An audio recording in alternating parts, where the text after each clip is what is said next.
All right, ladies and gentlemen, welcome back to Straight Talk. And tonight we're going to be covering quite a bit of new information. The information that is loudly and proudly being talked about is the United States of Africa. And what that means and what that says and what that will do for us in the present moment and in long term is what we're going to be discussing. It has been a long time coming. The tables have turned and the world is fading back to black. It had no other choice but to do that. In my eyes and the eyes of our ancestors, we have always been a just people. And in this world that we are living in right now, it is truly unjust. And the only people who can do it, who can reverse it, who can change it, who can make it better. Hold on for a second, please. I hope it's not going to be that bad tonight. Okay, so the only people that can do it and change it and become the very essence of justice is the black man and woman. The world has been flipped upside down, inside out, and the white boy and the white girl don't know what the hell they do. They're the most evilest motherfuckers on the goddamn planet. How does America get 150? They say $37 trillion in debt, but actually it's 150 to 200 trillion dollars in debt. How you to get that much debt? Oh, wait. I know. Stealing, motherfucker. Running behind little kids' asses and fucking them in the ass. And this is some real shit. I don't hold back on this show. Alright? If you don't know now, you know. White folks are the most dangerous animals on the planet. They're the worst pedophiles on the planet. They're the worst killers on the planet. And you're going to find when you are talking, if you're not talking from a position of strength, power, and authority, you might have to go sit down because you just bullshit. You got to be on the ass. You see, because this is the reason why people don't want me on the show. The big time people. And you know who they are. I had them written and wrote, and to them asking for me to be on a show where somebody want to be big time with Israelis like Netanyahu and his boys in the cabinet. They don't want to come to me with that bullshit. That's the only thing. And you know what? Mehdi Hassan, we're talking to a general in the Israel army, and for the life of me, I said, why don't you just say it? Conricus or whatever the fuck his bitch ass name is, General Conricus. You're not a Jew. You're a fake Jew that converted a long time ago, and you're Ashkenazi. Hell, you're not even Ashkenazi. You're a fake Jew with no tie to the land of Palestine, and therefore you have no claim to the motherfucker. Get out. That kills it. That wins it. That checkmates it. All this motherfucking shit that he was talking about, Mehdi Hassan and others who go up against these motherfuckers, all you doing is blowing hot air.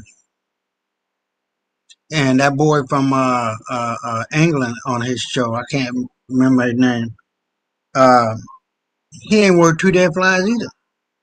All this shit can end just by saying it. Or you can say what Gamal Nasser said. You left here black, you came back white, we cannot accept you.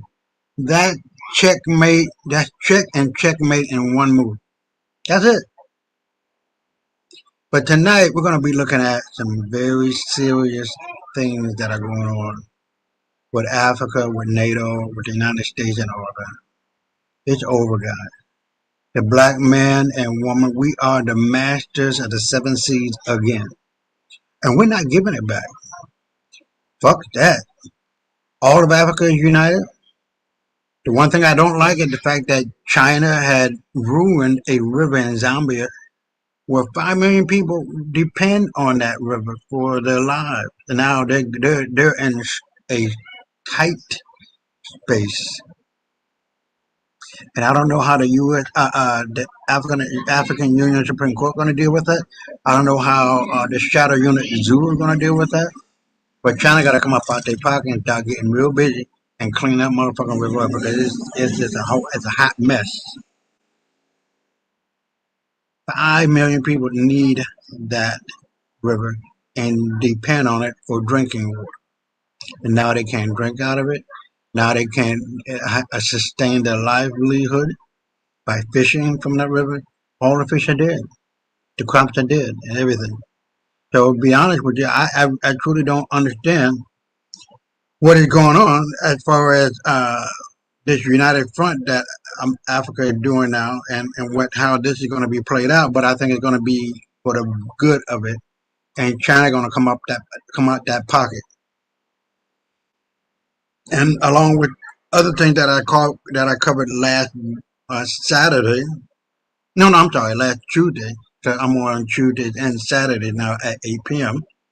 And it's the fact that Africa has this. I don't know how you want to put it, but I did play it.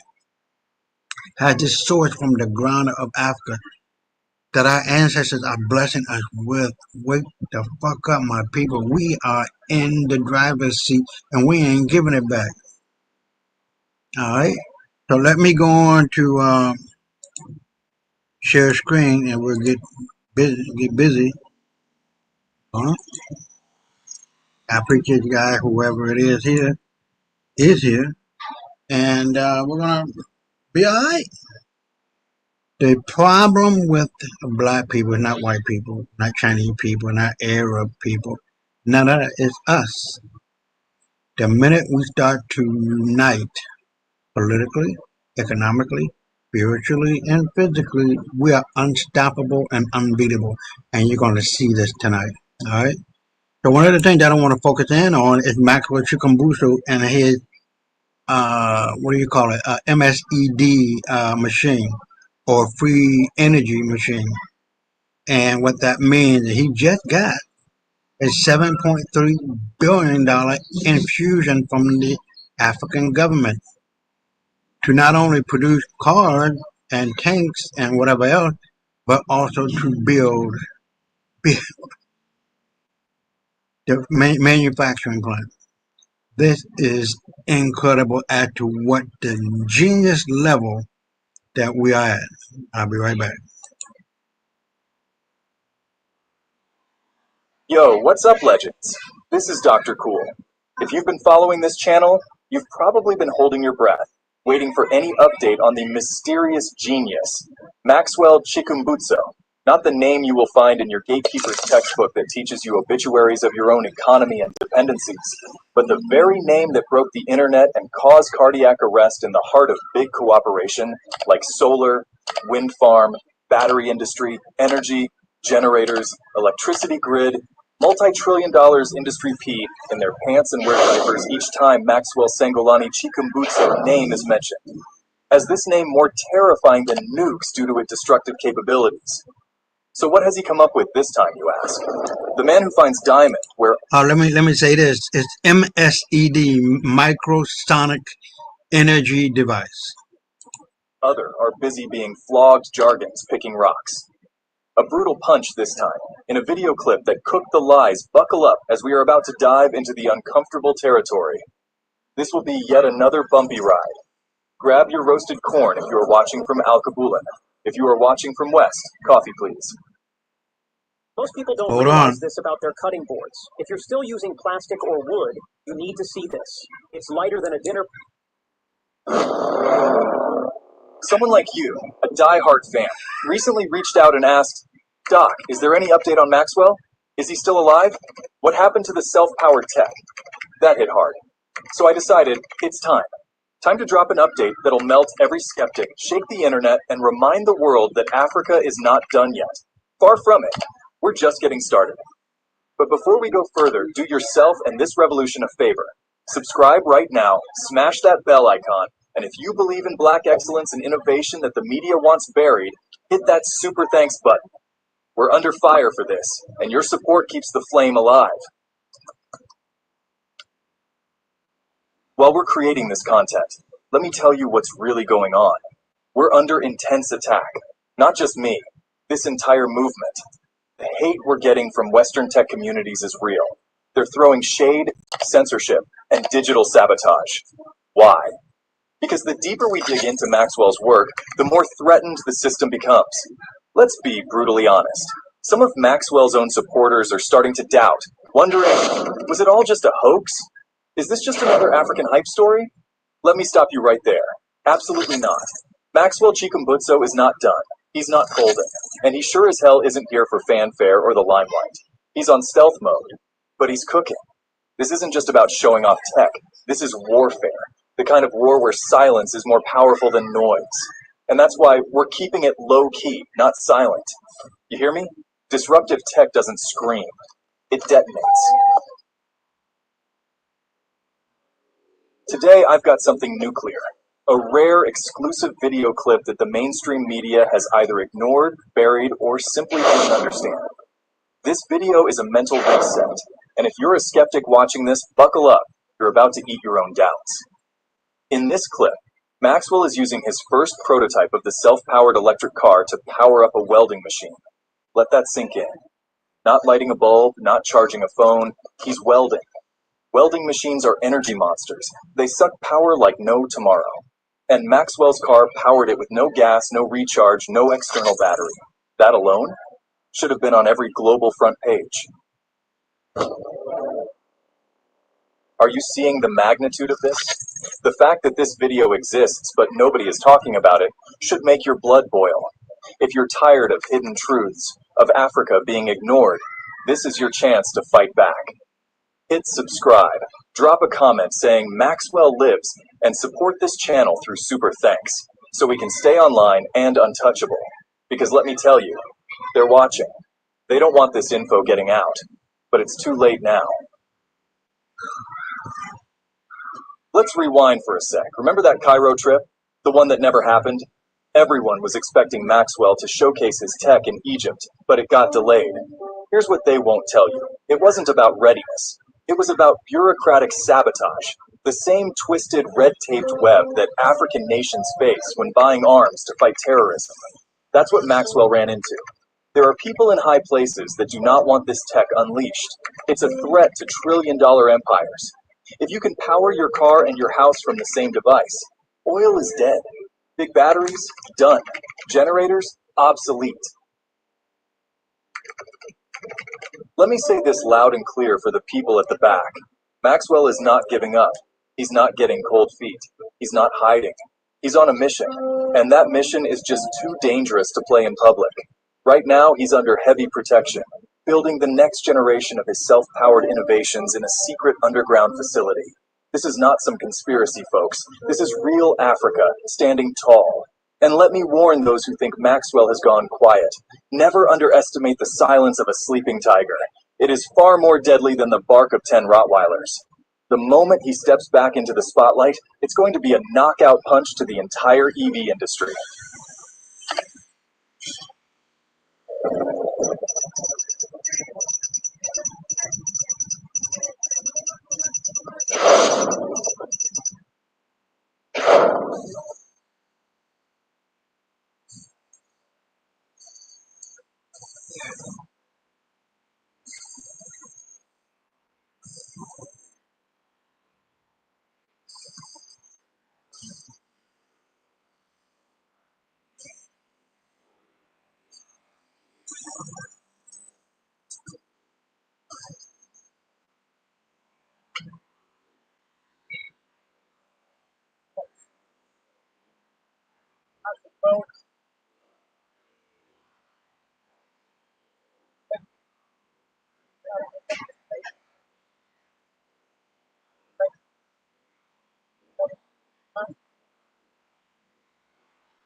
Hold on, because I know you can't hear it, neither can I, but...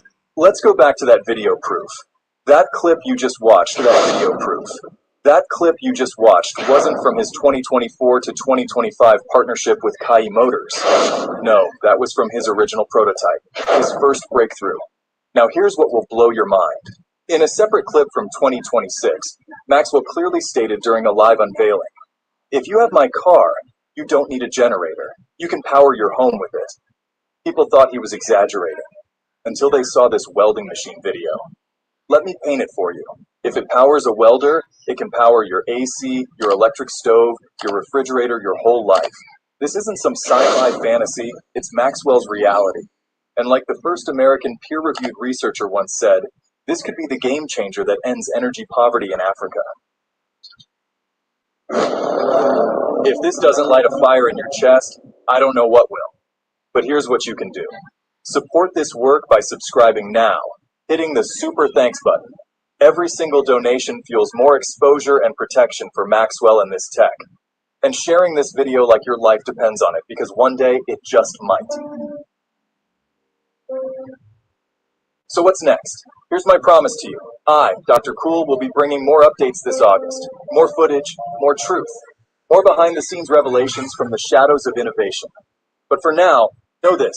Maxwell Chikumbutso is not a hoax. He's a genius in exile, and his work is a silent revolution being built in the dark. When he returns, the world won't know what hit it. Stay sharp, stay tuned, stay woke. There will be more about Maxwell Chikumbutso Technologies updates in this August, so stay tuned. Stay connected to the reality. Now, if you would excuse me, gentlemen, you ladies, I have a flight to catch and self-powered car to drive. All right, you heard it. And, wow. I was talking to a friend, and I was telling him that Africa will invent a weapon that the world has never seen. It would terrify white boys, white girls, white folks, and put them in a motherfucking place. See, the only way we can get reparations is not by asking for it. That's not it. It's by putting a motherfucking gun with hollow point bullets in the goddamn chamber and put it to their fucking head and clock it, lock it, dock it, or whatever word you want to use. Click it. If you don't pay now, not tomorrow, not next week, not next year, we're going to blow your fucking brains out. Either your signature or your brain going to be on that piece of paper. I'll be right back. Grounded in Atlantic. One Africa Army Hold gives on, let 1 me hour start again. ultimatum.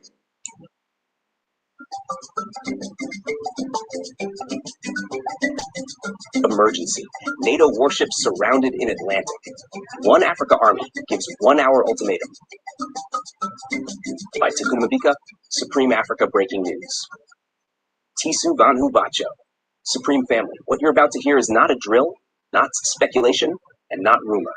It is a leak so heavy, so dangerous, that even some AU insiders hesitated to pass it to us. But here we are. Here you are. Because last night, for exactly 60 minutes, the entire world came closer to global war than anyone will admit on TV. At 2:13 a.m. GMT, 4 NATO warships found themselves completely surrounded in the Atlantic Ocean by the One Africa Navy. And insiders confirmed a direct 1 hour ultimatum was issued. Leave Africa. Now, I'm sorry about that, but this is what we are controlling. And dare motherfucker to come in there and do what you think you're going to do. We're going to fire on your ass. That's it. African waters or face engagement. This is the closest NATO and Africa have come to firing real shots in modern history. And the countdown was live. Let's break it all down. Part 1. The intrusion. It began with NATO vessels leaving a European naval base under the cover of a joint exercise. Officially, they were headed toward open patrols. Hold on. ¿Tienes una gran idea de negocio? Dale un nombre registrando tu dominio con GoDaddy. Cada compra y... But insiders from Shadow Unit Zulu intercepted satellite images showing their trajectory wasn't random. They were sliding into the Afrogold protection zone, the corridor Africa declared sacred for mineral security and Element X transit. This wasn't a test. It was a push. Marine Commander Kiza had already deployed the 6-ship Afrogold line, Mansa Musa, Nkrumah, Balekazela, Zulu Shield, Africa Rising, and the submerged Continental Resolve. When NATO ships breached within 80 nautical miles, alarms went silent. Not public sirens, encrypted AU alarms. The red line was about to be tested. Part 2, the encirclement. At 1:58 a.m. GMT, the One Africa Navy moved. Radar logs leaked by Protocol Black confirmed AU ships tightened formation in a 360-degree surround, boxing the 4 NATO vessels into what military maps call Kill Zone Alpha. Imagine it. 4 of NATO's finest destroyers, engines hot, radar sweeping, and all around them, 6 AU warships locking missile guidance. Insiders say Afrasky satellites beamed the entire formation back to Addis Ababa in real time. AU leaders saw it live. NATO surrounded, Africa holding the line. Part 3, the ultimatum. Then came the order. General Umoja, in encrypted communication relayed by Chairman Shadow, delivered the message to NATO command. You have 60 minutes to vacate. After that, engagement will be automatic. No explanations, no negotiations. Automatic, motherfucker. Just a cold timer. Afrinet cyber units even broadcast the countdown across NATO's comms, a digital clock ticking down in their own headsets. Part 4, NATO panic. According to intercepted chatter decoded by Afrinet, NATO command centers in Brussels and Virginia erupted into chaos. Some generals pushed for defiance. Others screamed for withdrawal. One insider phrase caught in the chatter, "They have us boxed. We are compromised." Western media will never tell you this, but for exactly 1 hour, NATO commanders seriously debated whether to risk global escalation or admit defeat. Part 5. Why Africa didn't blink. Supreme Family, you may ask, why was Africa so confident? The answer lies in Afrinet integration. Protocol Black confirmed AU cyber units had already hacked 2 NATO vessels' navigation systems, meaning Africa could see their every move before they even executed it. Shadow Unit Zulu also deployed underwater drones armed with sonar jammers. Escape routes? Blocked. And there's more. Insiders hint that an Element X convoy was moving through the same corridor. NATO's real mission may have been to locate it. That's why Africa's order was absolute. Part 6, the global domino. As the 1 hour countdown ticked, calls flew around the world. US, UK, and French advisors held emergency back channels. Russia and China placed their Pacific fleets on quiet alert. India sent encrypted congratulations to AU command, calling it the first real deterrence test. Had one missile fired, the dominoes were lined up for World War III. At Part 7, the hidden twist. Here's what almost no one knows. Chairman Shadow leaked that 27 minutes into the standoff, NATO attempted a cyber strike against Afrogrid, Africa's identity and currency cloud.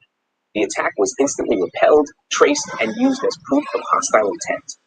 In response, AU cyber units allegedly shut down NATO satellites over the corridor for 12 minutes, a digital blackout. Imagine NATO captains staring at blank screens, hearing only the clock ticking down. At Part 8, the withdrawal. At exactly 2:59 a.m. GMT, 1 minute before deadline, NATO ships turned west, slowly, cautiously. Engines throttled down. Radar logs confirmed their formation unraveled as they peeled toward open Atlantic waters. The ultimatum had worked. Africa didn't fire a single shot, but it didn't need to. Part 9, celebration in silence. On board the AN's Mansa Musa, sources describe the moment not as cheers, but as silence. Afro Marines stood at stations, weapons still loaded, eyes locked on radars until NATO ships were fully gone. At 3:17 a.m., Commander Kiza issued one phrase: stand down, maintain line. History had been made, quietly. Part 10, NATO's cover story. By morning, Western media was already spinning. CNN blamed weather. BBC whispered technical issues. Reuters claimed routine maneuvers. None mentioned the ultimatum. None admitted NATO had been surrounded. But insiders know. And now, you know. Part 11, AU Security Council response. At 4:22 a.m., the AU Security Council convened. A resolution was drafted to officially expand the Afrogold protection zone into a permanent Atlantic defense grid. This means any foreign military vessel entering African waters without AU clearance will be treated as hostile. Not in 2026, but now. Part 12. The people's fire across Dakar, Lagos, and Harare. Whispers turned into pride. Africans waking up to the leak asked each other, did we really box NATO? Yes, we did. For once, Africa drew the line and NATO blinked. Part 13. Element X suspicion. Here's the most chilling part. Insiders confirm NATO's intrusion lines matched routes of AU convoys allegedly carrying Element X research samples.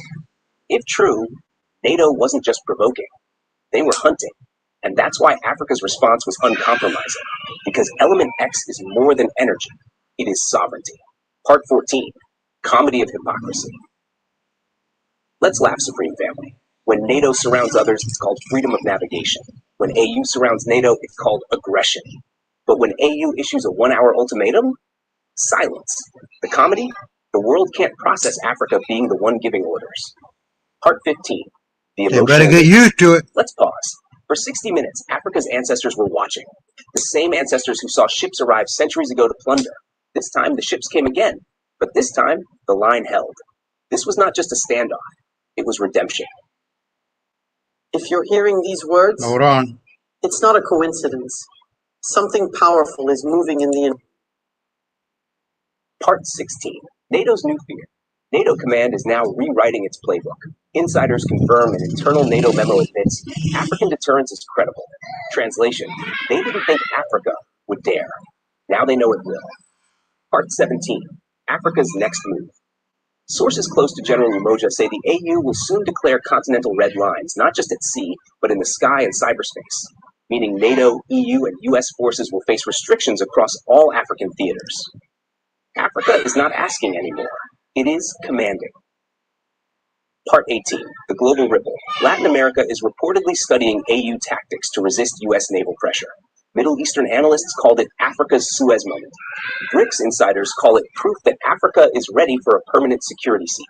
The ripples are global. Part 19. The final warning. Supreme Family. NATO turned back. But don't think this is the end. They will try again. They will probe again. They will hunt Element X again. But now they know. Africa doesn't bluff. Part 20. The memory. Remember this night. The encirclement at 1:58 a.m. The ultimatum at 2 a.m. The reversal at 2:59 a.m. Remember that for 1 hour the world stood still. Because Africa spoke with one voice. You have 60 minutes. Leave or face fire. And they left, y'all. Takunda Mabika. Supreme Africa Breaking News. Over and out.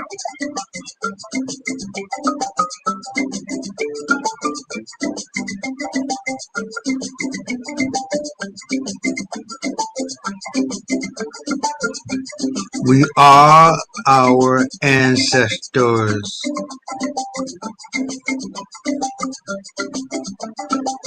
Alright, so now we're going to go on. Now remember, they had 4 NATO ships, and they got turned back around. They were coming back with 10 NATO ships. This is what happened. You got to be able to see that we are not fucking playing with these white boys and girls. They're scared than a motherfucker. And come February 26th of 2026, it's over now, but you think when February 26th, 2026 happens, the grip around their motherfucking neck just get tighter and tighter until they just fall to their motherfucking knee and start sucking our motherfucking toes and shit. I don't know. It's over for the white boy. He don't know what the hell he's doing. White folk don't know what the fuck they doing. All of Europe broke. America broke. Now they're talking about the XRP, and Coinbase just sold. It had 800 million XRPs. They sold 700 million. What the fuck happened? Why are you selling so much? And that's what's running through my mind. Now, you got Africa and the Africoin. I'm going to get to it. Believe me, I'm going to get down to the nuts and bolts. I'm going to be reporting back to you guys as to what is going on. But from the get-go, you cannot do any business with the continent of Africa with 1.5 billion people and you're talking about the fiat worthless dollar or the yen or the yuan or the whatever else, is over for the United States or Europe and the EU dollar, whatever the hell you call it. All right. So here is, and here's what happened when they came back. NATO think they grew a dick. They made their little dicks into pussies. I'll be right back.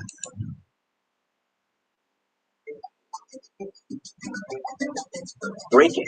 One Africa army sends 14 super submarines to counter 10 NATO warships against Afrogold. By Takunda Mavika, Supreme Africa Breaking News, SABN. Tisu Vanhubacho. Supreme Family. Yesterday, we reported that NATO retaliated with 10 warships charging toward Africa after being forced to turn back in humiliation. The world thought Africa would crumble under the pressure. But insiders have now revealed Africa's deadliest move yet. The One Africa Army has deployed 14 super submarines, stealth predators powered by Element X, syncs to Afrinet, and armed with underwater drone swarms. NATO may control the surface, but Africa now owns the deep. This is not rumor. This is not hype. This is the age of Afrogold undersea warfare. Let's break it all down. PASH Part 1. NATO's retaliation that triggered the deployment. When 4 NATO warships were forced to retreat days ago, Western commanders were embarrassed. Chairman Shadow leaked intel showing furious strategy calls in Washington, London, and Brussels. One general allegedly slammed his fist on the table saying, Africa must not dictate the Atlantic. Their response, dispatched 10 warships bristling with anti-missile systems and carrier escorts. Publicly, it was called a stability patrol. Privately, it was payback. But while NATO was flexing, the AU was already planning a counterstrike so quiet, it would only be felt when the ocean shifted. Part 2. The silent shipyards of Durban and Alexandria. For months, locals whispered about Durban's locked gates and Alexandria's guarded docks. Workers signed secrecy contracts. Foreign journalists were escorted out. Now we know why. Under a classified program codenamed Operation Deep Shield, those shipyards secretly built 14 super submarines. Protocol Black confirmed that no launch ceremonies were held. These vessels entered the water in silence, rolling beneath waves without fanfare. Africa's ghosts of the deep were born unnoticed. Part 3. What makes them super subs? These are not Cold War relics. They are next-gen machines built for one purpose, to terrify NATO. Propulsion, Element X reactors, requiring no refueling. Infinite underwater endurance. Stealth, hulls coated in radar-absorbing polymers designed in Nigerian labs. Afrinet integration, capable of jamming, cloaking, and even hacking NATO sonar. Drone swarms, robotic sharks armed with mini torpedoes that can detach and hunt independently. Weapons, hypersonic missiles capable of striking carriers and coastal bases. A NATO officer described them in leaked comms as ghosts with teeth. Hash Part 4. Deployment formation. ¿Qué pasaría All right, si hold on. finalmente pudieras hablarles claramente? Y si en unos instantes pudieras... Sources inside the AU Navy revealed current positioning. 6 subs shadowing NATO's 10 warships in the Atlantic. 4 subs guarding Afrogold shipping lanes from Guinea to Namibia. 2 subs lurking in the Red Sea. 2 subs unaccounted for. Their positions deliberately hidden, fueling NATO paranoia. NATO sonar operators reported phantom signatures that appeared and vanished. Afrinet insiders confirmed these were false echoes projected by Africa's subs, making NATO chase ghosts while real subs circled unseen. Part 5. NATO panic behind closed doors.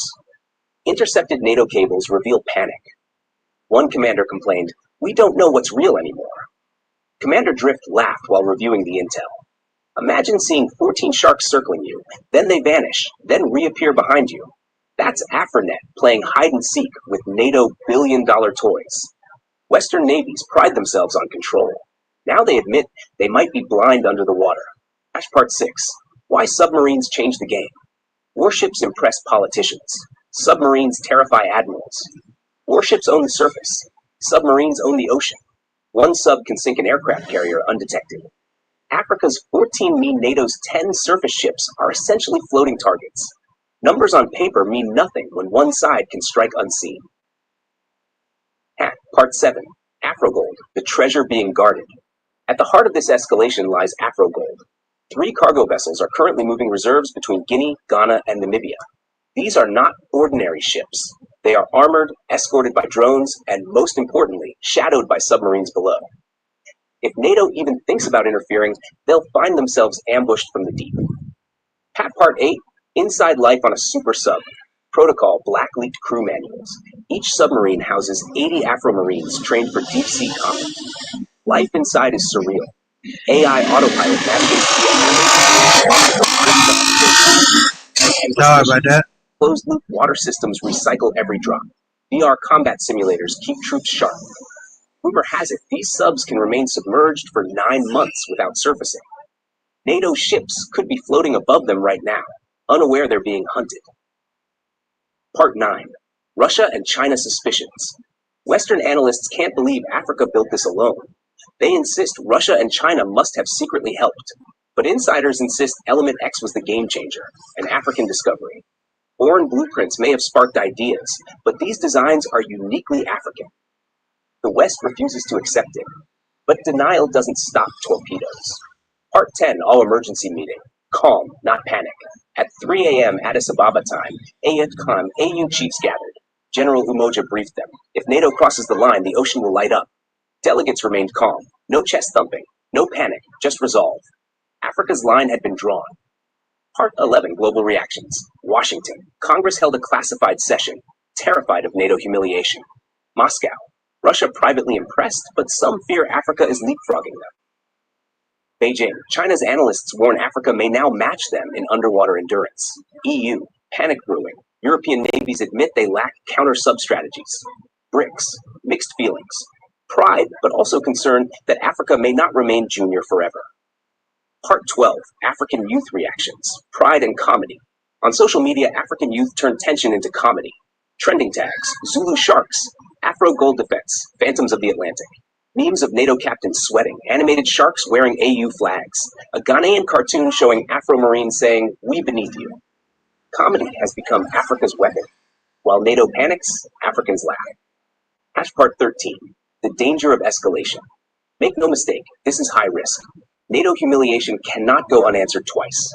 Possible NATO moves, deploying anti-submarine aircraft carriers, launching cyber attacks on Afronet nodes, covert sabotage of Durban or Alexandria yards.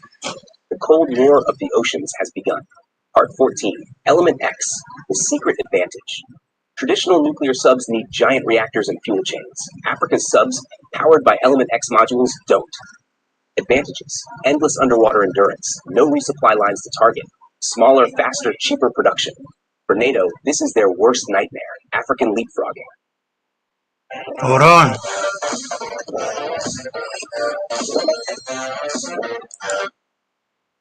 The silent ultimatum. Insiders say Africa has sent NATO a silent message. Cross Afro-Gold waters, subs will surface. Fire a shot, subs will strike. Retreat, and subs will shadow until you're gone.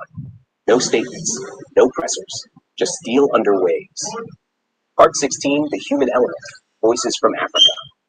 Fishermen in Dakar whisper of new shadows beneath their boats. Dock workers in Durban quietly toast the silent launches. Afro-Marines inside subs send encrypted voice notes. We are the guardians of the gold.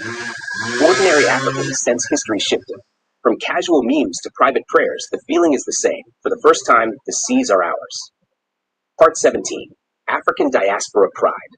In New York, London, and Paris, Africans abroad share clips of the story with pride. Students in Harlem say, Africa has submarines now? That's bigger than Wakanda. In Paris, Congolese youth laugh. They colonized us with ships. Now we hunt them with subs. The diaspora sees these submarines as more than weapons. They are symbols of reversal. Part 18. NATO's next step. Desperation or diplomacy. Some insiders warn NATO may try to negotiate quietly, offering de-escalation talks. Others fear desperation will lead them to escalate further. Either way, the presence of 14 African super subs means NATO knows every move could be its last in these waters. Part 19, the bigger picture. Africa claims the ocean. This is more than military. It is ancestral. For centuries, foreign navies carried our gold out, our people out, our sovereignty out. Now the descendants of those who were shackled rise as submarine captains. The ghosts of the Atlantic are African now. Part 20, final word. Age of Afro-Gold. Supreme family, let's pause. This is no longer about ships and subs. This is about dignity, about the ocean itself declaring Africa has risen. From Durban to Dakar, from Alexandria to Luanda, the line is drawn. The waters are ours. The gold is ours. The future is ours. Africa no longer begs. Africa no longer bows. Africa no longer hides. We rise, we defend, we dominate. This is the age of Afro gold. Tisu Vanhu Bacho, Takunda Mavika, Saben, over and out.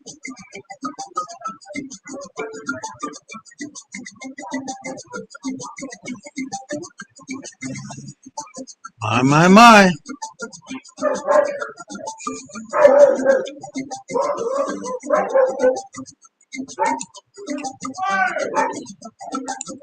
Oh, here we go. We're not going to be here for too long. I just wanted to focus in on all of the more important, bigger issues, I guess you want to call them issues, or the bigger news, because there was a lot. And if I had to do that, I would be here 4, 5, 6 hours. But from here on out, I want to be concentrating on the more important news, and that's going to be it. Now, if you want to have more information about this, I would highly recommend that you subscribe to SABN. Well, the Supreme African Breaking News, SABN. That's what it stands for. And the guy, he does a hell of a job.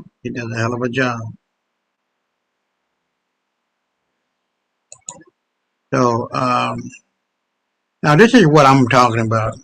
Africa doesn't need a motherfucker at all. We got everything that we need. We got all the brain power. We got all of this power. We got all of that power. We don't need China. We don't need Japan. We don't need Brazil. We don't need America and Europe. They need us. Here we go.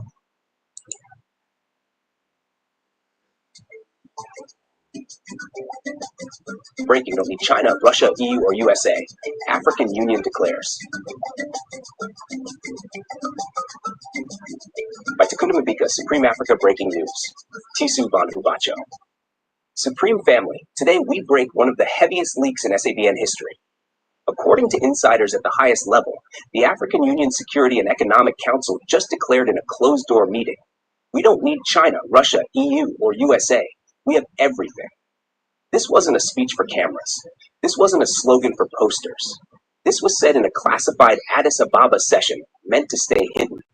But SABN brings it to you first.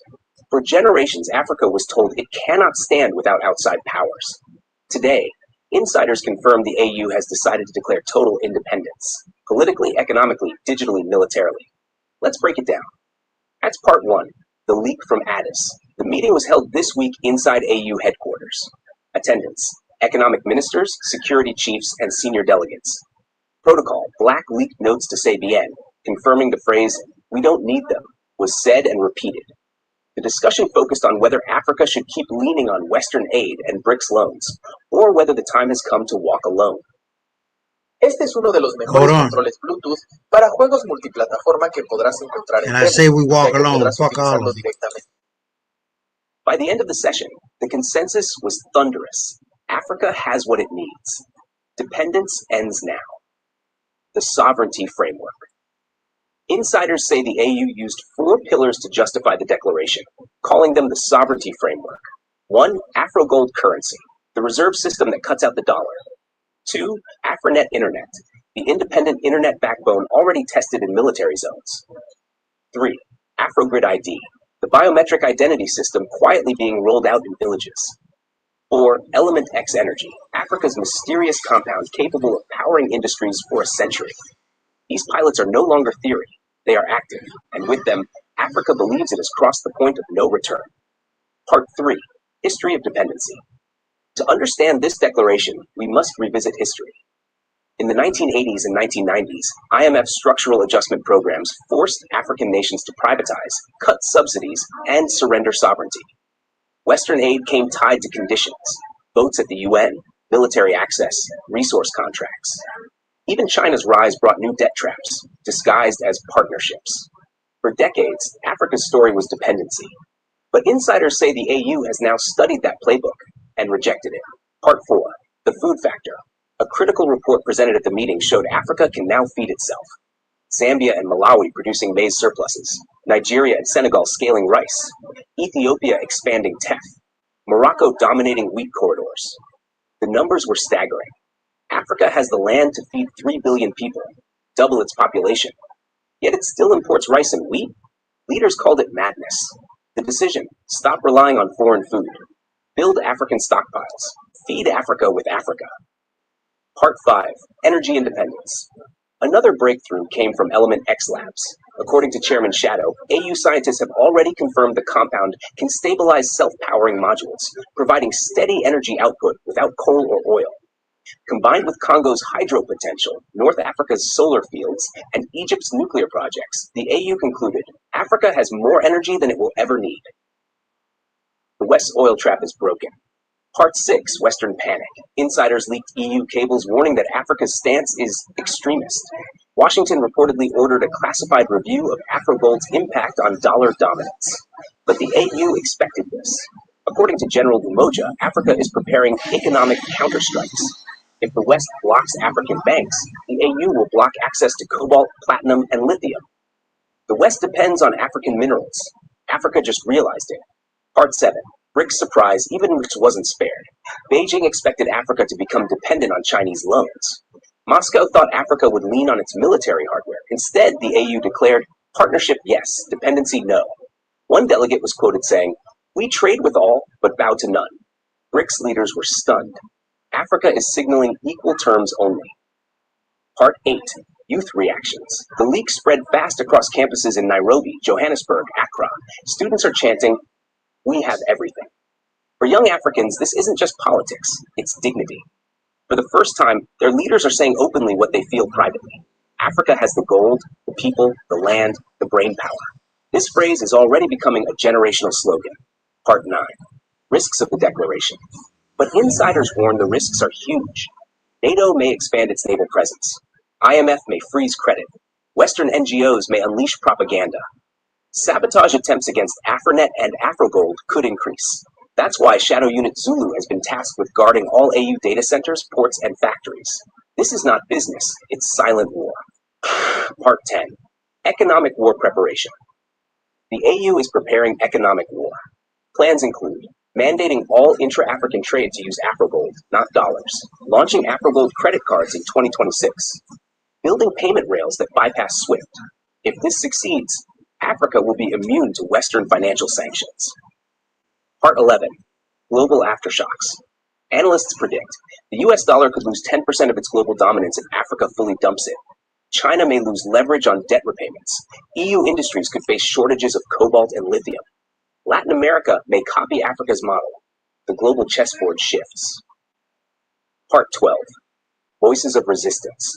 Not every African leader is happy. Some presidents fear losing Western aid. Others fear Western retaliation.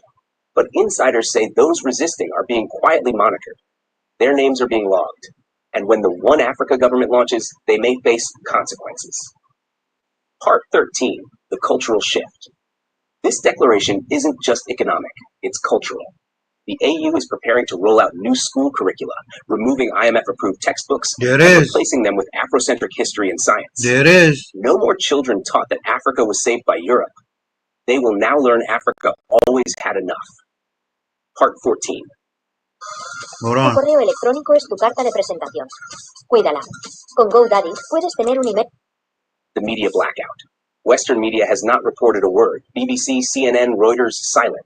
Instead, they're covering celebrity scandals while Africa redefines global power. That's why CBN exists, to bring the leak to you before the world spins it. Part 15. The People's Declaration. Supreme Family.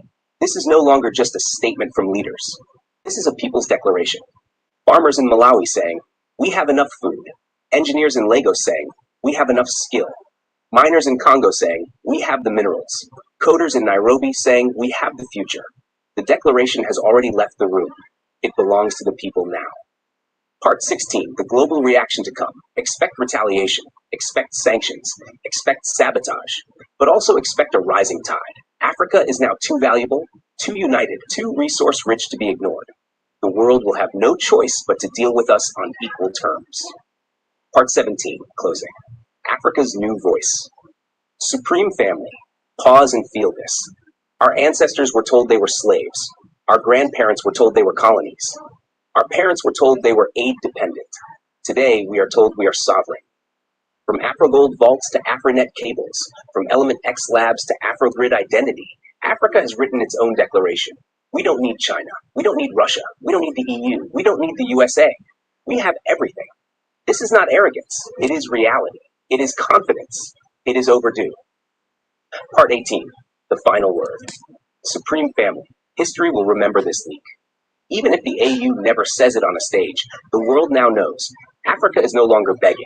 We don't need aid. We don't need saviors. We don't need outsiders to define our destiny.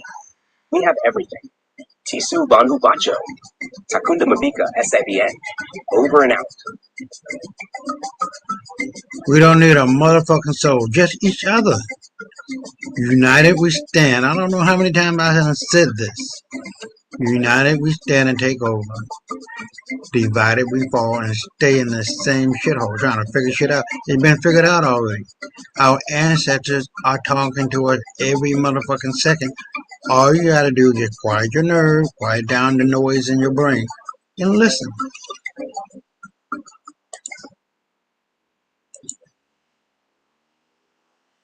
Now, this is the part where Chikumbutso gets a $7.3 billion deal with the African government central bank. Now, you know, when we talk about bank, we talk about Bank of America, douche bank, all these big white wannabe banks that have gone under. We black people, we created the banking industry and the idea of banking and the idea of stock market and the idea of oil capitalization and using of oil with the Saudis. You're going to see that tonight. I'll be right back. Breaking. Maxwell Chikumbutso seals a $7.3 billion deal with One Africa Government Central Bank to fund his self-powering car inventions.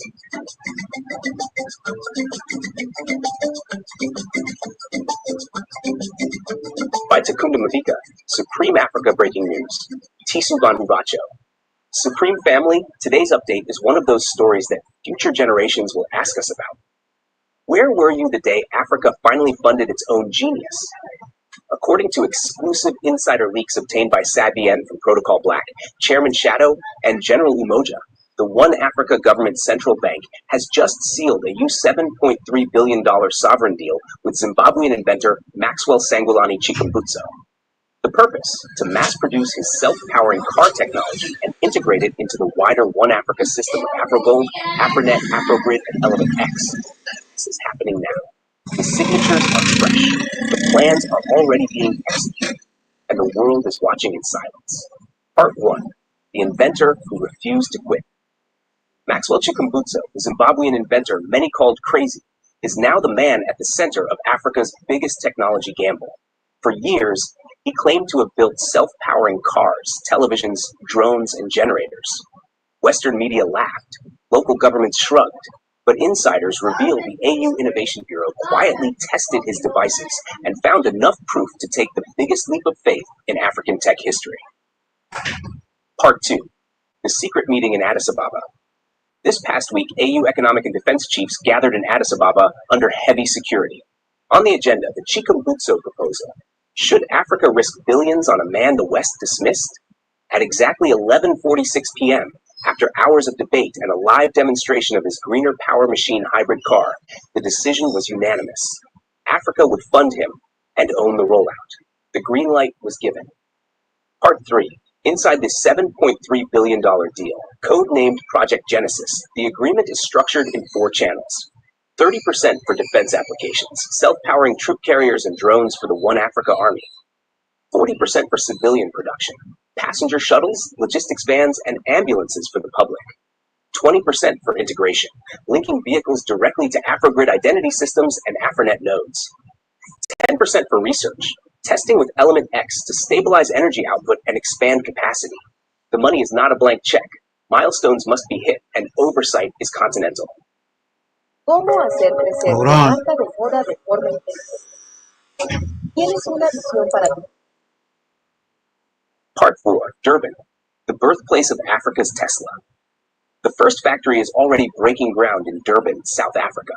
This industrial giant of the Indian Ocean will now house Africa's flagship plant for self-powering cars. With a projected 18,000 direct jobs and 60,000 indirect jobs, Durban is being positioned as the new Detroit, but sovereign, African, and Afro-gold powered. Part 5, Lagos and Cairo. Expanding the triangle. 2 more mega plants are being set up. Lagos, the high-volume hub expected to churn out 250,000 units a year by 2028. Cairo, the R&D and desert testing center where cars will be hardened against extreme climates. Together, Durban, Lagos, and Cairo form the industrial triangle of one Africa's future mobility. Part 6. What makes these cars different? Each Chikumbutso vehicle is more than just transport. It is a bank preloaded with Afro-gold wallets, an internet hub connected to AfriNet, capable of relaying Wi-Fi over kilometers, a mini power station with the potential to push electricity back into Afrogrid. Every car sold strengthens Africa's sovereignty grid. Part 7. AfriNet and Afrogrid integration. AfriNet engineers confirm that the cars will double as rolling routers. If 1 million units hit the road, Africa could create a mesh internet strong enough to rival Western satellite systems. Meanwhile, Afrogrid ensures every driver and passenger is verified with a One Africa biometric ID, linking mobility, banking, and citizenship into one seamless system. Part 8. The Element X experiment. Insiders close to General Umoja whisper that Element X, the mysterious African compound dubbed Nzo Energy, is already being tested in Chikumbutso's prototypes. Early trials suggest it stabilizes the energy loop, making the vehicles even more efficient. If confirmed, this would mean Africa not only has a sovereign currency, but a sovereign energy backbone hidden in its soil. Part 9. Western Panic. Across the Atlantic, Western governments are rattled. Leaked memos describe Chikumbutso as a strategic disruptor. Oil cartels fear fuel demand will collapse. Automakers in Europe and Japan are lobbying their governments to block imports of African vehicles. Yet so far, the West has stayed silent publicly, afraid to give legitimacy to what they once mocked. Part 10. BRICS support. While NATO fumes, BRICS celebrates. Russia has offered military testing sites for armored prototypes. China is proposing chip fabrication partnerships. India is exploring integration with rural electrification projects. Brazil wants to license the tech for its Amazon regions. The Global South smells revolution. Part 11. Youth and jobs. This deal is also about dignity. By 2030, insiders estimate 1.5 million livelihoods will be tied to Chikumbutso's factories, supply chains, and services. Scholarships are being rolled out for engineering students, apprenticeships for mechanics, and coding programs for diagnostic systems. The African child once mocked for playing with scrap metal is now the engineer of a global disruption. Part 12. Shadow Unit Zulu protection security is tight. Insiders confirm Shadow Unit Zulu are deployed to safeguard factories and labs. Already, suspected NATO contractors were caught trying to infiltrate Cairo's R&D center. The AU isn't treating this as business. It's war in silence. Part 13. Risks and reality. Yes, there are risks. The tech might fail at scale. The West might retaliate with sanctions. Supply chains may be sabotaged. But insiders say safeguards are in place. Fallback EV designs, BRICS support, and full audits. Even if Chikumbutso's module falters, Africa keeps the factories, skills, and industrial base. That alone is victory. Part 14. The symbolism. Supreme Family, remember this. Maxwell Chikumbutso is not just one man. He is the embodiment of a lineage of African geniuses ignored or stolen from. Garrett Morgan with the traffic light.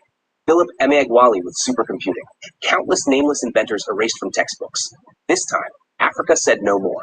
This time, we put $7.3 billion of our own gold behind our own genius. Part 50 Unity. The road ahead. According to the leaked rollout plan, this year, Durban factory begins pilot assembly.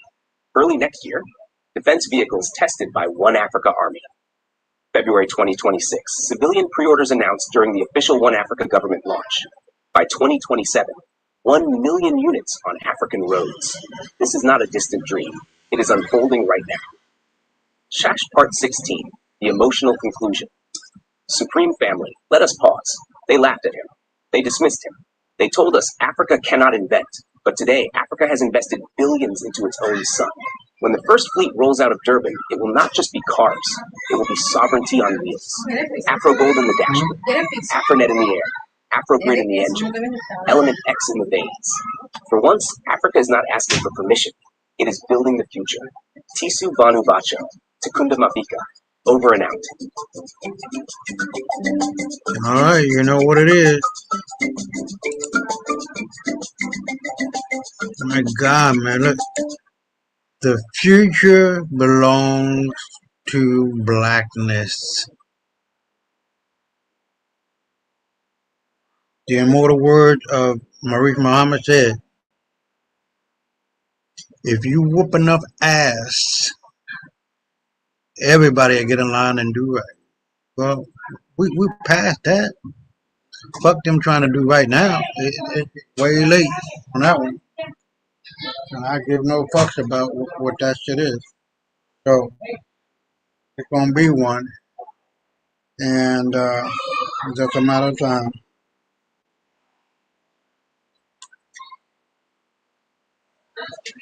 So it's over with, guys. We're back in the saddle, and we're not giving it back. White folks are too fucking irresponsible.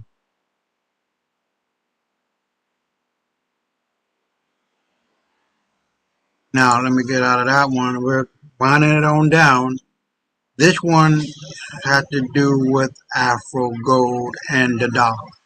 You see, the dollar is a fiat currency, which means it's not worth anything. It wasn't like it was back in the 20s, 30s, 40s, where you can trade your dollars, your paper money back into gold or silver.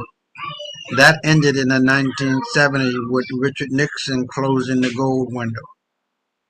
With that, I'll be right back. Break it.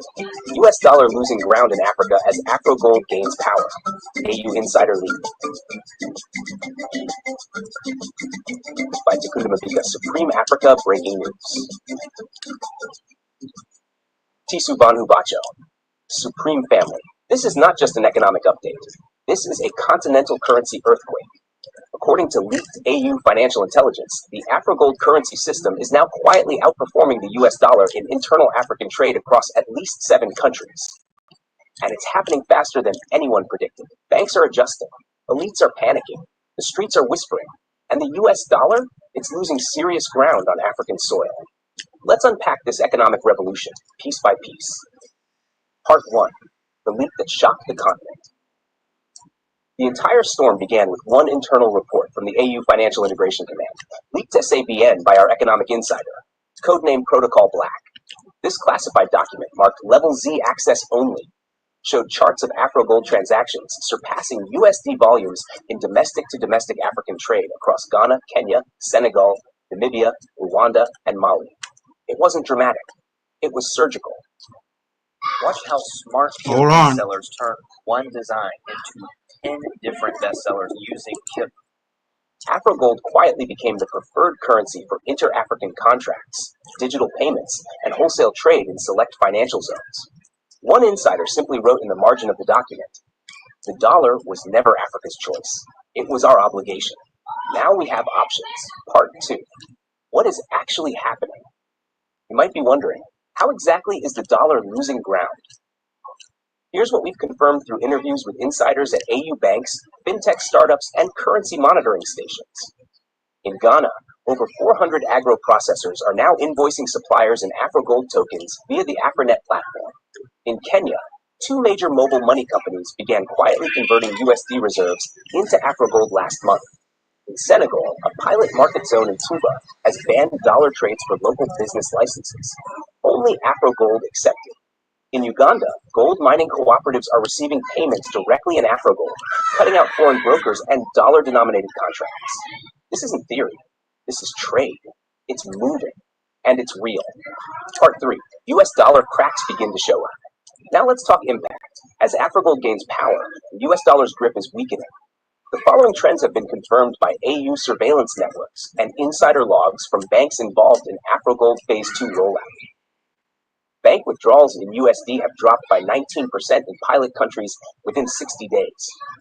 Black market exchange rates are suddenly favoring AfroGold over dollars in Mali, parts of Congo, and even border towns in South Sudan. Foreign businesses are beginning to struggle as dollar transfer delays become the new normal in African banks under AU compliance. One banker from Namibia, speaking anonymously, said, "We are under instruction. AfroGold first, dollar second. It's not a suggestion, it's policy." Part 4. Why the dollar is losing. So why is this happening now? Here are the real reasons. Supreme Family. 1. Weaponization of the dollar. After the US froze AfroGold reserves abroad, many African nations saw firsthand how vulnerable they were to Washington's financial mood swings. 2. Currency fatigue. Decades of currency manipulation, fluctuating interest rates, and inflation exports from the US have exhausted central banks across Africa. 3. Gold-backed confidence. AfroGold is backed by real African mineral reserves, not just printing machines. It represents value, not debt. 4. AfroNet integration. With AfroNet's encrypted fintech grid rolling out silently, AfroGold is now usable even without traditional internet in offline mobile wallets. This is not just currency competition. It's a system versus a belief. The old belief was that Africa had no choice. The new reality is that Africa is choosing itself. Part 5. The secret weapon, AfroNet. Let's talk tech. While the world focused on spy balloons and TikTok bans, Africa built a silent financial internet right under everyone's nose. It's called AfroNet, and it's the secret engine behind AfroGold's rise. According to leaked documents from insiders inside the Zetacode labs in Kigali, AfroNet now operates in encrypted blockchain zones across 17 African nations. These are not public websites or normal banking apps. These are secure currency tunnels linked directly to AU clearinghouses. AfroNet enables real-time AfroGold transactions without Wi-Fi, offline mobile wallets for rural users, cross-border trades in AfroGold at zero FX fees, biometric ID integration to stop corruption. And best of all, it bypasses SWIFT, Visa, and the entire Western banking surveillance matrix. That's why the dollar is trembling. Part 6. American financial experts start to worry back in Washington. Alarm bells are ringing. Zabian obtained a confidential transcript from a U.S. Senate briefing where a top economist reportedly told lawmakers, if AfroGold reaches 20% adoption across Africa's internal trade networks, the U.S. dollar will lose its grip over African exports permanently. Now, imagine being the world's reserve currency and suddenly watching gold-backed transactions in Africa skyrocket without any dollar in sight. That's not just a loss of money, that's a loss of control. According to our insider government ghost, the CIA, State Department, and U.S. Treasury have now launched Task Force Delta Africa, a classified response unit monitoring AfroGold spread. Yes, you heard that right. America is spying on gold now. Part 7. AU Insider Memo confirms it's strategic. According to a classified briefing delivered to AU governors just last week, the AfroGold rollout is not just economic, it's continental strategy. In a private audio recording leaked to Zabian, one AU official said, the colonizers used currency to control borders. We are using currency to erase them. The idea is simple. If all 55 African countries trade in AfroGold, controlled on AfroNet, then Africa becomes one invisible economy, immune to external sabotage. We're not building a new currency. We're building a new continent. Part 8. African leaders begin quiet transition. Here's where it gets juicy. While no African president has made a public AfroGold announcement, several leaders are already complying behind the scenes. Zimbabwe has reportedly instructed civil servants to test AfroGold payroll trials via Unity Bank. Kenya's tax agency is allegedly exploring how to accept AfroGold for cross-border duties and tariffs. Namibia has launched a secret task force led by a former central banker to convert mineral royalties into AfroGold reserves. This is not public yet, but it's active. Our insiders confirm over 20 African ministers have already downloaded AfroGold simulation wallets on encrypted devices. They're not resisting, they're adapting. Why the West can't stop it. Let's answer the big question. Can the US stop Afrogold? The short answer? No. Why? Because Afrogold is not traded on global forex markets. Because its infrastructure is off-grid and self-hosted. Because no Western court can subpoena AU server logs on Afronet. Because the value is backed by gold, and the gold is still buried in Africa. This is not Bitcoin. This is not a startup. This is a continental government currency, run through continental military protection, moving through a continental internet. And every time they try to stop it, they only speed it up. Part 10. Global shift already happening. Speeding it up. Supreme family. Here's something crazy. A senior banking executive from the UAE was overheard saying at a closed-door forum, if Afrogold becomes stable by 2026, we may offer direct conversion routes in Dubai and Doha. The African consumer base is just too large to ignore. Translation? The East is watching. China, Russia, UAE, Brazil, they are all observing this experiment closely. Because if Africa succeeds with Afrogold, other regions might copy it. And if that happens, it's not just the dollar in trouble. It's the entire Western financial architecture. Part 11. Dollar agents strike back. Let's not act like this is all smooth sailing. According to leaked documents from Chairman Shadow, there are countermeasures already being deployed. Western-funded political NGOs are allegedly bribing ministers to block Afrogold legislation. Dollar lobby banks are running fake media stories about Afrogold instability. A recent cyber attack on a Zetacode facility in Ghana is believed to be foreign sabotage aimed at destroying Afrogold transaction ledgers. This is not a Cold War. It's a financial war. And Africa is fighting with spreadsheets, satellites, and sovereignty. What it means for you. So what does all this mean for the average African? Here's the reality. If you're tired of high transfer fees on Western remittances, Afrogold will solve that.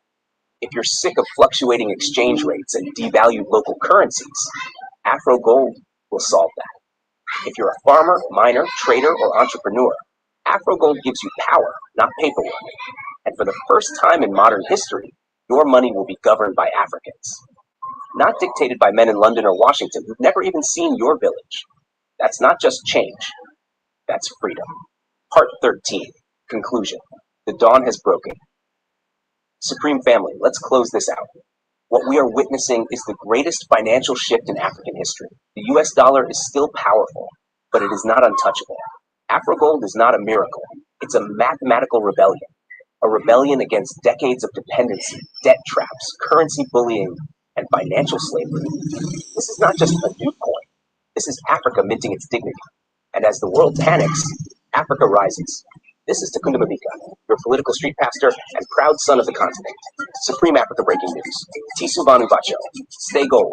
Stay supreme. All right, you heard him. It is on and popping. And I really don't know what to say or do that's going to make it more clear. This is about as clear as it can get.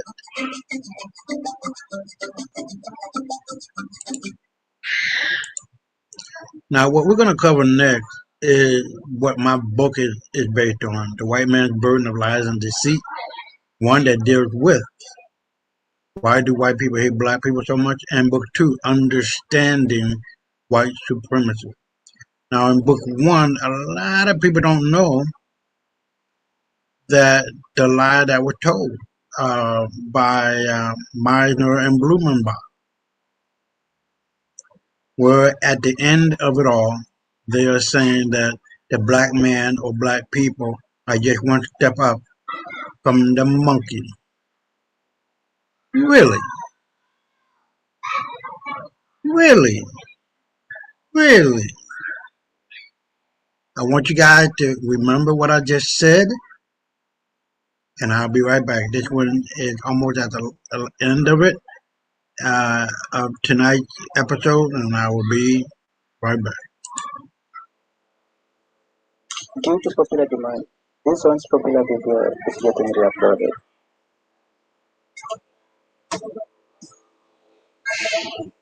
Welcome back. Yep, that's me. In January of 2021, I shared a piece of interview by the Robinson brothers. I was only interested in the short part where they talked about the black people genocide. Unfortunately, certain errors had this clip taken down again. So I will link down the full 3-hour entirety of the interview as I was given the story for time. Give Black brothers more insight to their view. Welcome back. Now, there are things that an average African or a black person is never taught in school. One is their history, and second is any science that touches on their history. Now, to understand what it is I'm trying to say, take a look at this video and see if any of these things here you ever had in school. I want Dr. Robinson to go into something that he came upon, which has set the scientific world of white medicine into it. Dr. Robinson like me to talk about that. Yes. A few years ago, my brother and I read a book. This is Calvin Robinson and his Dr. brother, Edward Robinson. Whatever they're about to say, we leave it. You can also check out the other video I did about one comment I found mysterious under this video entitled How Mysterious You Could Ask? Well, that comment talked about this exact topic, but 13 seconds after the comment went live, it, together with the account of the original poster, mysteriously disappeared, like no one was ever supposed to read it. Let's go. My brother and I read a book called The Mark of Oppression. And these two publishers, Cardiner and Oversee, said that they could not understand how is it that a group of people, African Americans, have been bludgeoned over their heads mentally and spiritually for hundreds of years and are still surviving. They couldn't understand it. And they said so in their book. The answer came out 1996. Why it is that not only have African Americans survived the worst mental and spiritual bludgeoning of any people in recorded history, but they are becoming champions of everything in which there is a level playing field. No matter what it is, we predominate in every field.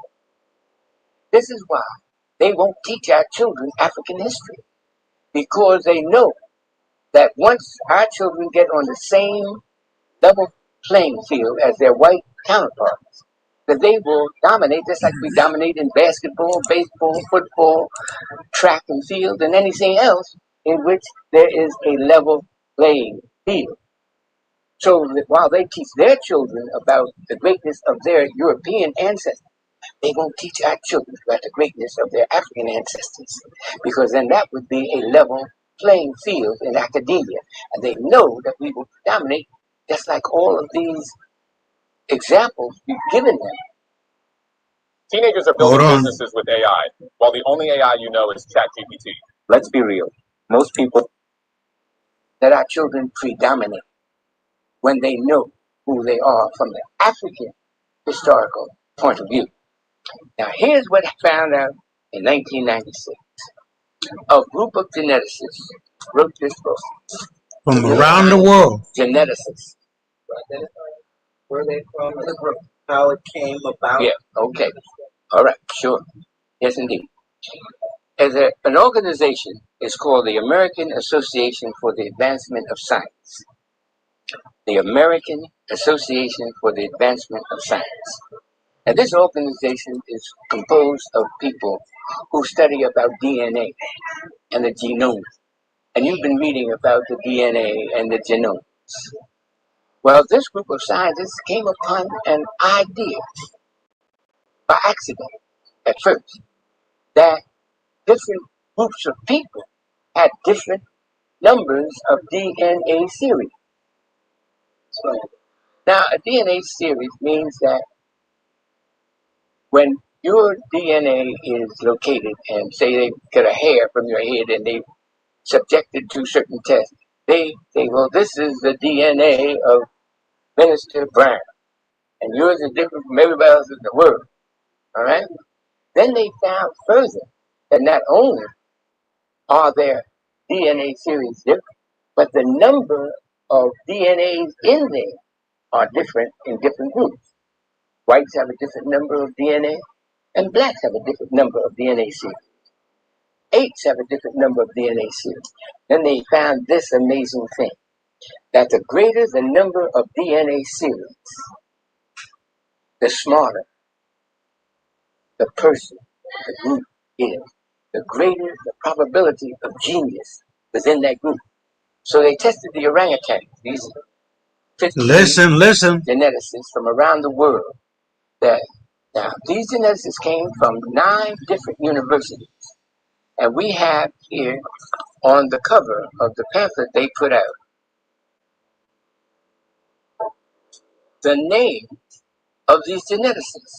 And you can see them right there, right beneath the title of this pamphlet. Now, this pamphlet, most people have no idea what it means.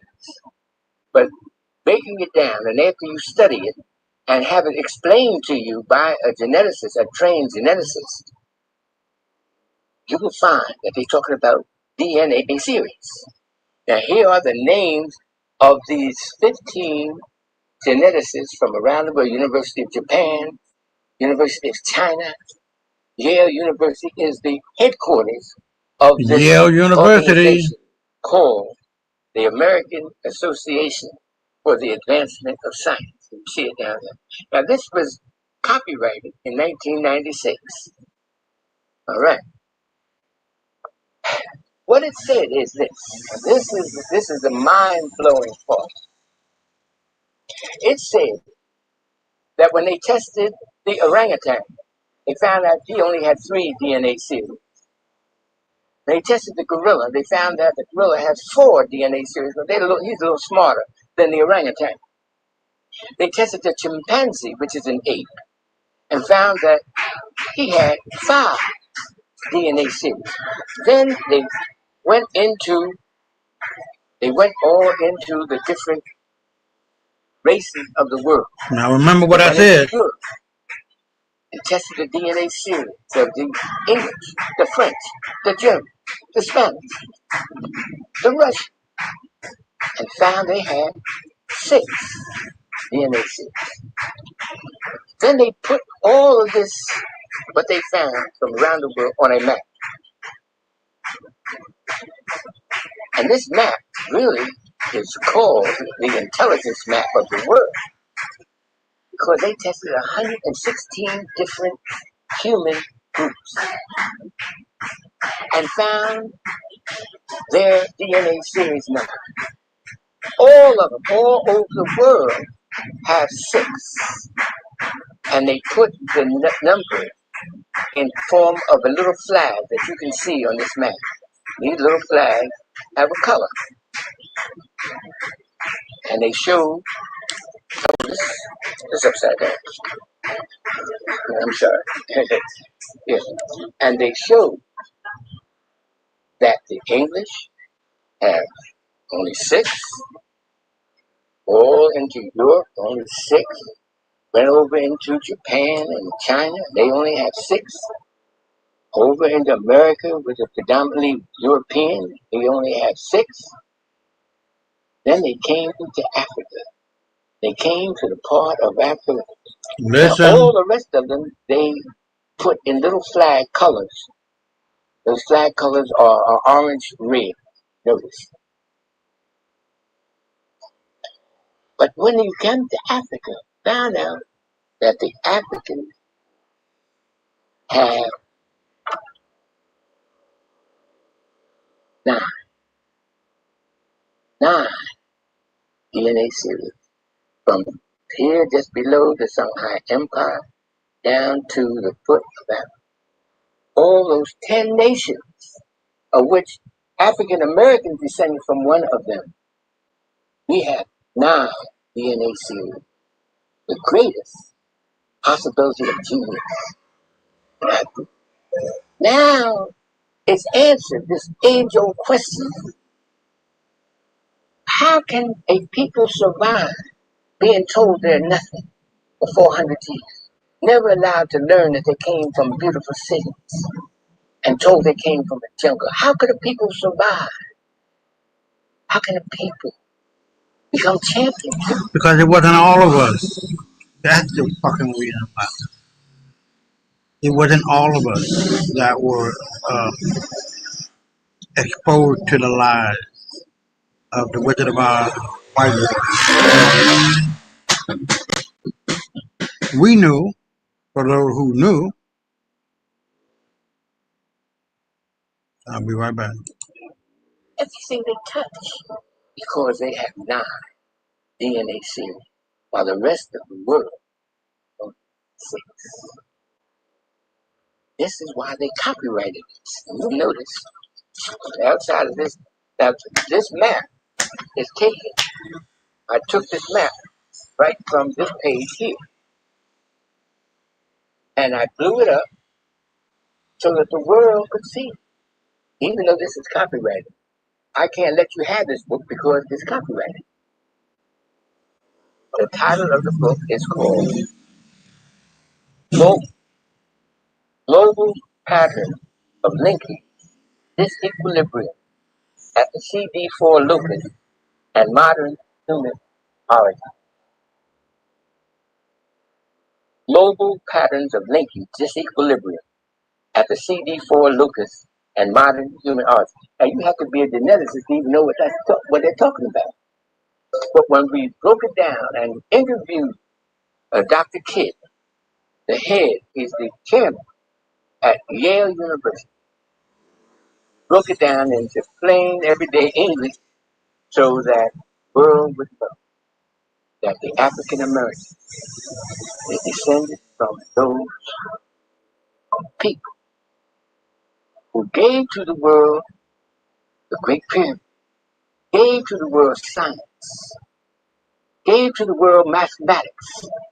A black man named Ahmose gave algebra to the world 3,700 years ago. It's in the world book, it's in the encyclopedia. They don't want our children to know this, because then that would make the playing field level for white children. And you know what happened when they made the playing field level in basketball and allowed black men to play. Out of 29 of the top seeded players in the world today, 28 are African American.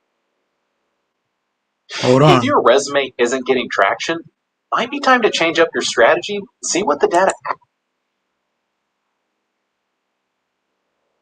When they opened up the Penn Relays, when they opened up the Olympics and allowed blacks to run back in 1932, we won all the gold medals. And the same thing will happen in the classroom when they allow our children to learn their African history. That's what this is saying.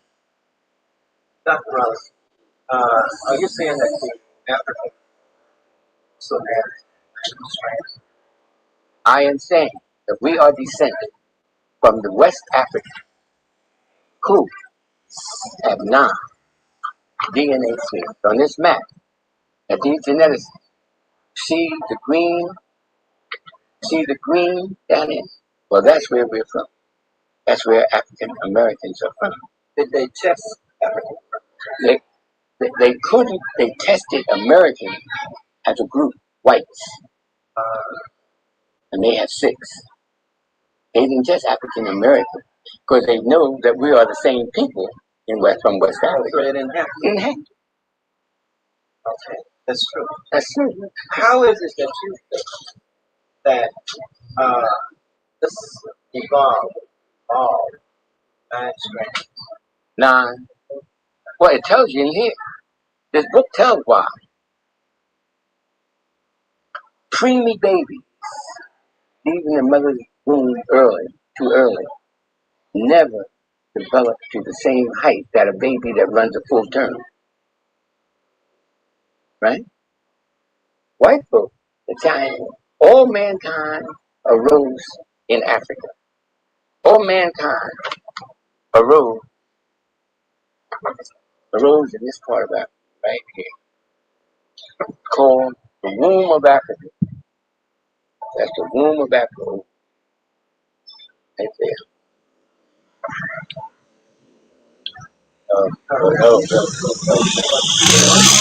Hold on. Here. Yeah, that area. All mankind arose. The great granddaddies of white folks, great granddaddy of Chinese, great granddaddy of Japanese, our great granddaddy, all of it looks the same. All look like apes. That was called Australopithecus. I don't know how technically you want me to get. Australopithecus was the granddaddy, great great granddaddy of all races. Now, they left the womb 800,000 years ago. Whites left the womb and wandered up into Europe, and the Chinese wandered over into Asia. And they left the womb before they were fully developed. That's why they did not develop melanin. Those of us who stayed developed full term. Well, now that one, that's a fantasy. That did not happen. But some black people went into China or Europe and turned white or turned yellow, as they say, or have the epicanthus fold on that. That's not what happened. They were all black people all over the fucking world.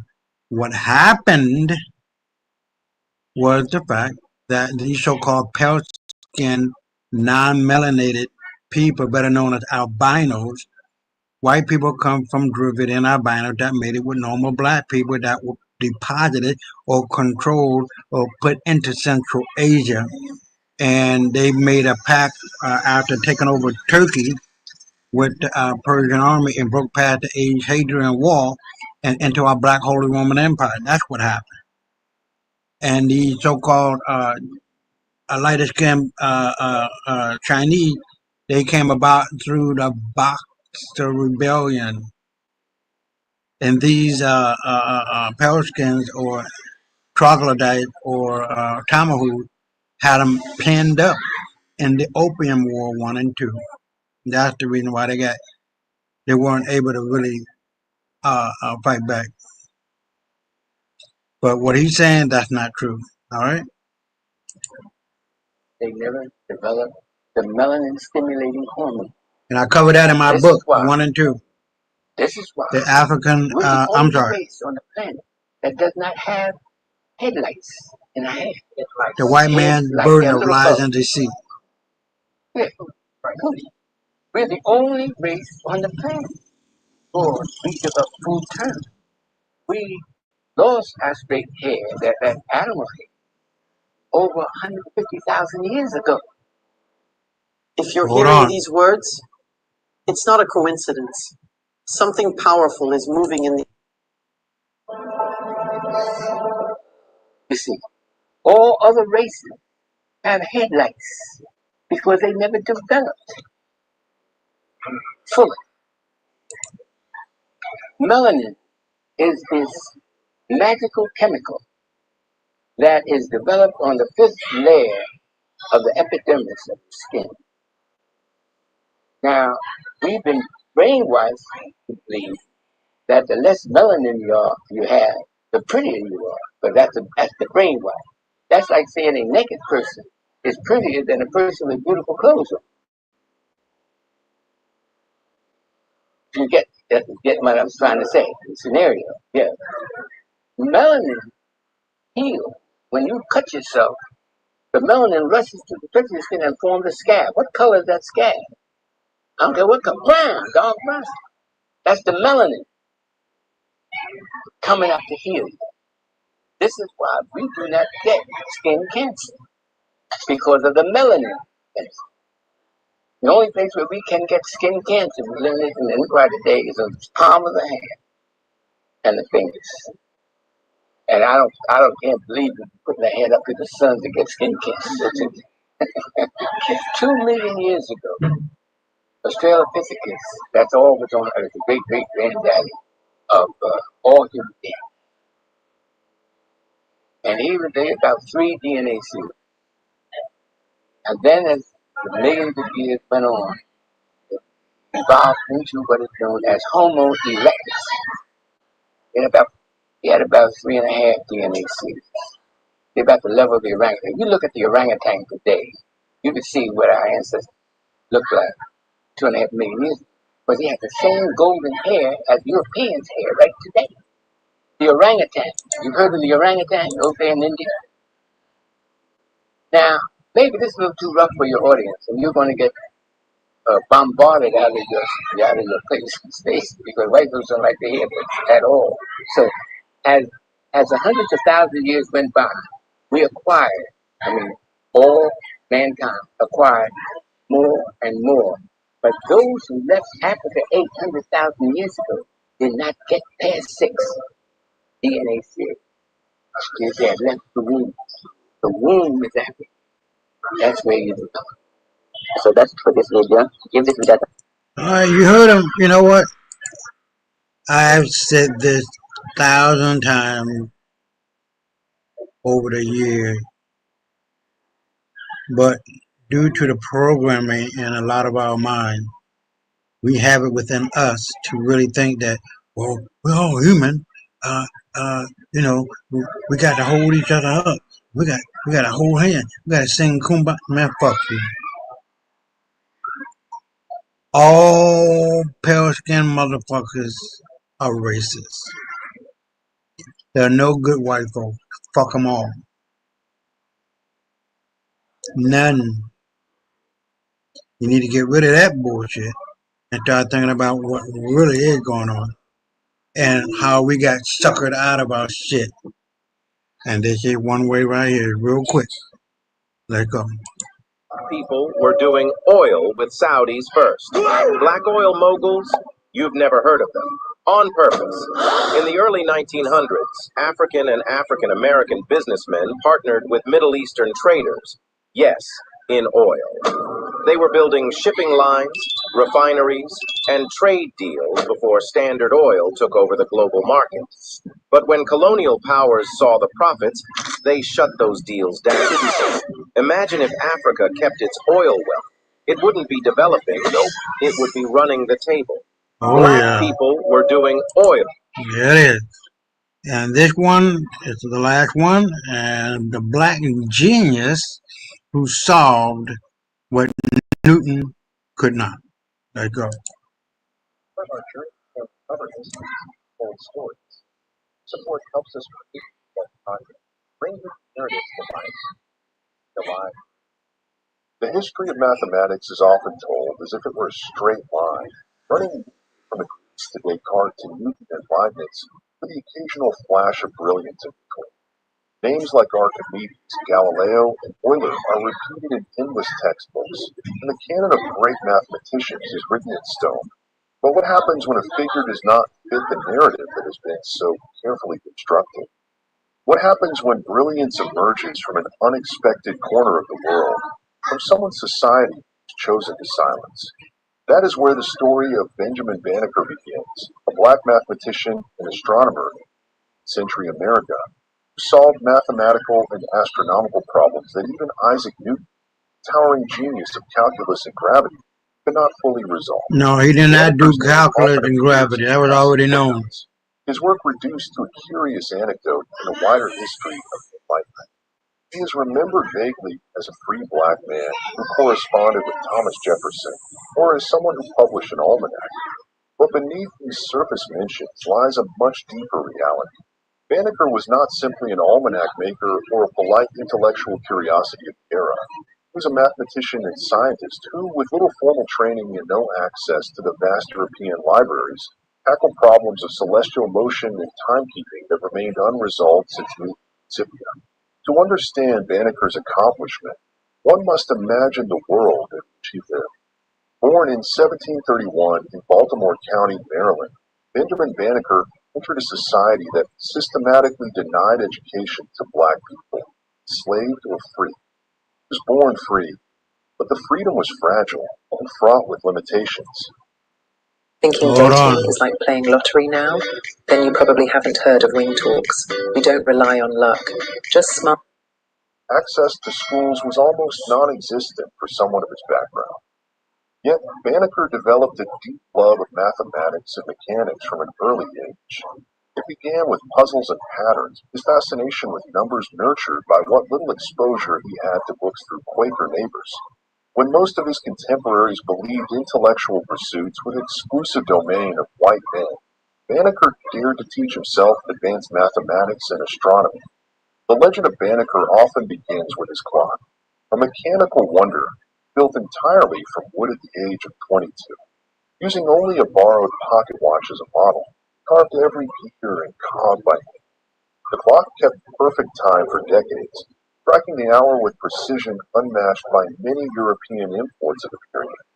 But what made this achievement remarkable was not merely the craftsmanship, but the mathematical understanding behind it. To calculate gear ratios, pendulum lengths, and escapement timing, Banneker had to grasp principles of proportion, periodic motion, and mechanical geometry.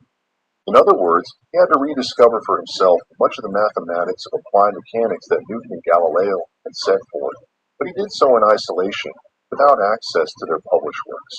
The clock was only the beginning. As Banneker's intellectual curiosity deepened, he turned to astronomy, the study of the heavens that had challenged mathematicians since antiquity. By the mid-18th century, Newton's laws of motion and gravity had provided a grand framework, but in practice, applying these laws to the complex movements of celestial bodies was foolishly difficult. The so-called three-body problem, predicting the motions of three gravitationally interacting bodies such as the Earth, Moon, and Sun, remained unsolved, and Newton himself admitted his inability to find an exact general solution. Even the tides and eclipses, governed by this gravitational dance, required intricate calculations and approximations. It was into this unsolved territory that Banneker stepped. With astronomical tables, his own handmade instruments, and a tireless devotion to calculation, he began predicting eclipses and charting planetary positions with astonishing accuracy. In the 1780s, while still living on a small Maryland farm, Banneker undertook the daunting task of calculating a full solar eclipse. He worked through trigonometric computations by hand, applying principles of spherical geometry and gravitation. His prediction for the 1789 solar eclipse proved to be far more precise than many of the widely published European almanacs then circulating in America. This was not a mere parlor trick. It was a demonstration that Banneker had penetrated into the mathematical heart of Newtonian astronomy, and extended it with practical results that Newton himself had struggled to perfect. When Newton first published his Principia Mathematica in 1687, his gravitational theory explained why planets followed elliptical orbits, but the actual calculation of their positions at given times was cumbersome and often approximate. The lunar theory, in particular, resisted precise mathematical treatment. For decades, European mathematicians, including Leonhard Euler and Joseph Louis Lagrange, labored over the lunar problem, seeking formulas to account for perturbations caused by the combined gravitational poles of the Earth and Sunday Banneker, isolated in rural America and without the privilege of European academies, nevertheless managed to calculate lunar and solar positions with enough accuracy to publish his almanacs between 1792 and 1797. His almanacs contained tables of sunrise and sunset, phases of the moon, planetary motions, and predictions of eclipses. They were not copied wholesale from European sources, as some detractors later claimed. Instead, Banneker performed the painstaking trigonometric calculations himself, relying only on a few reference books borrowed from neighbors. The labor required was extraordinary. Each entry in the almanac represented hours upon hours of computation, made with nothing but ink, paper, and Banneker's extraordinary mind. What makes his accomplishments so staggering is that he was essentially working through the same class of problems that Newton left unresolved. Where Newton had said, "I cannot calculate the moon's motion without considering more than 100 equations," Banneker, working without a team of assistants or access to Newton's full body of work, produced predictions that ordinary farmers and sailors could rely upon. This is where history often falters in its recognition of Banneker. His achievements are dismissed as quaint or accidental, rather than acknowledged as groundbreaking. Yet the truth is clear. Banneker solved, in practice, problems that had baffled even. He found workable methods to handle the complexities of celestial mechanics at a time when advanced analytical solutions were still being developed in Europe. His genius was not that of theoretical breakthroughs published in Latin treatises, but of practical mathematics, bringing the heavens down to earth in a form that ordinary people could use. Beyond his technical skill, Banneker also grasped the profound cultural weight of his work. In 1791, He sent a copy of his calculations to Thomas Jefferson, then Secretary of State. With it, he included a now famous letter challenging Jefferson on the hypocrisy of slavery. Banneker reminded Jefferson that a black man, denied nearly every opportunity, had nevertheless mastered the sciences and demonstrated intellectual equality. His almanac was not just a book of numbers. It was a political document, a proof written in the language of mathematics that human potential knows no color. Jefferson's reply was cautious, condescending, but he forwarded Banneker's work to the French Academy of Sciences, acknowledging its significance. In this exchange, mathematics became more than numbers. It became a weapon against the ideology of racial inferiority, a declaration that brilliance could not be contained by the chains of prejudice. Banneker's intellectual legacy also challenges us to reconsider how history measures greatness.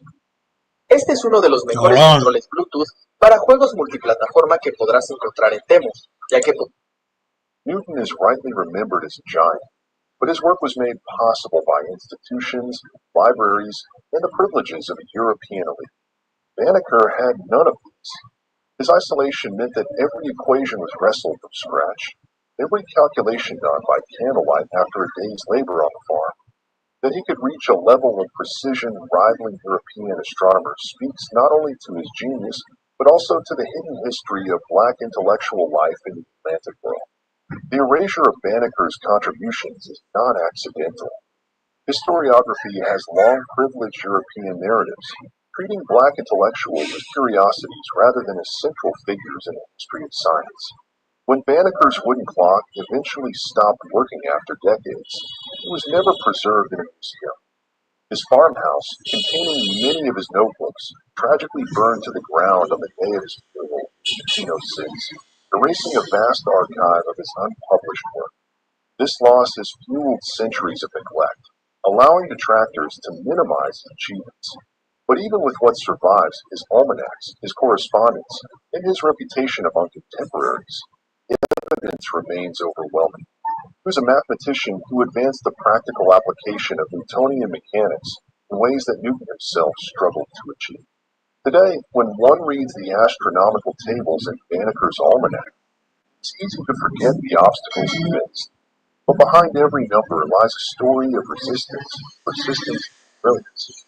It is the story of a black man denied a place in the halls of Cambridge or Paris, built his own observatory from a wood clock and a homemade telescope, and who dared to solve problems that Newton could not.